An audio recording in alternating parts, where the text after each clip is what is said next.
इसमें हमारा सूची हो। पिछले बार शायद राजनांदगांव में कुछ लोगों का तनख्वाह काट दिया था, 1 दिन का, लेकिन आज मैडम ने पुनः आश्वासन दिया था। पिछले बार तो गलती हुआ था। आप जितने भी आए हैं इसका युवक अधिकतर ग्रुप जो है उस ग्रुप के माध्यम जिंदाबाद जिंदाबाद हमारी एकता जिंदाबाद में है। वेतन के संबंध में राजनांदगांव जिले में तो बराबर वेतन भुगतान हो रहा है। खैरागढ़ और मानपुर मोहल्ला का ही 6 महीने का है, तो लगभग उसका भी आवंटन जारी हो जाएगा और सहायक आयुक्त मैडम वहाँ से बात करेंगे। और दोनों जिले में अलग अलग वेतन हेड चला गया है, इसलिए अब वो दोनों जिलों पर असर करेगा कि किस प्रकार से अपने कर्मचारी के लिए बजट आवंटित कराते हैं। परीक्षण उपरांत जो पात्र पाए जाएंगे या पहले का जो सूची है वो सूची से अगर क्लियर हो पाता है तो अति शीघ्र वेतन निर्धारण की प्रक्रिया देखने को मिलेगा। संयुक्त रूप से जिला राजनांदगांव से ही संचालित हो रहा था, इसलिए टोटल जानकारी यहीं से जा रहा है। इसलिए प्रयास है, हो सकता है कल पुनः कार्यालय से सूची लेकर फिर भेजेंगे, ऐसा करके बात हुआ है। और नहीं करता संयुक्त जिला तत्वाधान में आज विभाग में जो लंबित मांगों के संबंध में है, जिसमें प्रमुख रूप से अभी श्रम सम्मान राशि है जो लगभग 1.5 साल हो जाता है जिनका भुगतान नहीं हो पाया है। 6 महीने से वेतन भुगतान है उसके संबंध में है, और तीसरा हमारा था वेतन निर्धारण के संबंध में था। तीनों मांगों पर सहायक आयुक्त से मौखिक चर्चा भी हुआ है और उन्होंने जो समिति गठित किया है उसका कॉपी भी दिया है और हमको आश्वासन दिया है कि श्रम सम्मान राशि दीपावली के पहले हमको भुगतान करवाएंगे। कितने महीने की वेतन नहीं मिल पाया है? राजनांदगांव में विधिवत बराबर वेतन मिल रहा है, लेकिन दोनों जिला जो अलग हुए हैं मानपुर मोहल्ला और खैरागढ़, उनमें 6 महीने का वेतन लंबित है। कितने कर्मचारी ऐसे छूटे हुए हैं? लगभग कितने कर्मचारी होंगे जिले मन में?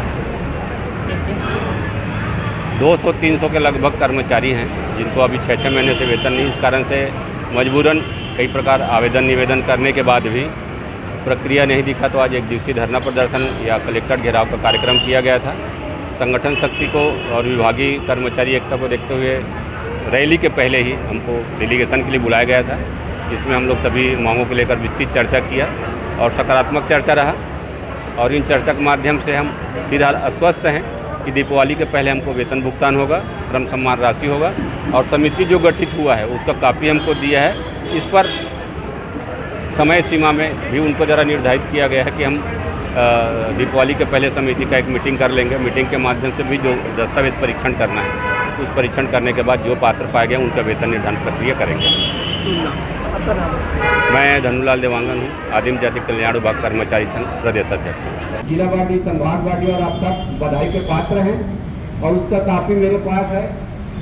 समिति में कुल 4 सदस्य हैं। पहला है अपर कलेक्टर, जिला शिक्षा अधिकारी, जिला कोई लिखित में समझौता नहीं होता, पूरे ट्रैवल के कर्मचारी दिखना चाहिए। तो ऐसा अगर होता है या अगर कार्य में अगर ढीलापन दिखता है तो फिर आप लोग ये आने वाला जो समय होगा इसमें आप लोग पुनः संगठन शक्ति को मजबूत करें और सभी लोग वहाँ घेराव करें। अगर कोई लिखित के हमारा विभागीय कार्यालय है नहीं देंगे तब भी हम वहाँ जाकर बैठ सकते हैं, इतना अधिकार है। सबसे बड़ी बात है धरना प्रदर्शन के संबंध में हमने प्रथम ज्ञापन 9/9/2024 को प्रथम ज्ञापन के स्मरण पत्र के रूप में दिया गया था। उसके बाद में 4/10/2024 को द्वितीय ज्ञापन दिया गया, जिसमें मुख्य रूप से श्रम सम्मान की राशि जो कि 7 माह का एग्जाइल एक मुफ्त देय है।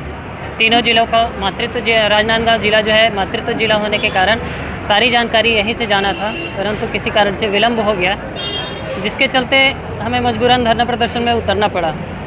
परंतु आज दिनांक को समस्त मुद्दों पर सार्थक चर्चा रहा और साथ में लिखित रूप से हमको आश्वासन दिया गया है, लिखित रूप से सारी जानकारी दे दी गई है, जिसको ये धरना प्रदर्शन इसलिए आज यहीं तक है विराम देने का। आश्वासन का अमल नहीं होगा तो आगे क्या करेंगे? आश्वासन पे अगर अमल नहीं होता है तो निश्चित ही आगे अनिश्चितकालीन हड़ताल की ओर रहेगी। मैं प्रमोद सिन्हा, संयुक्त जिला अध्यक्ष, आदिम जाति कल्याण विभाग कर्मचारी संघ।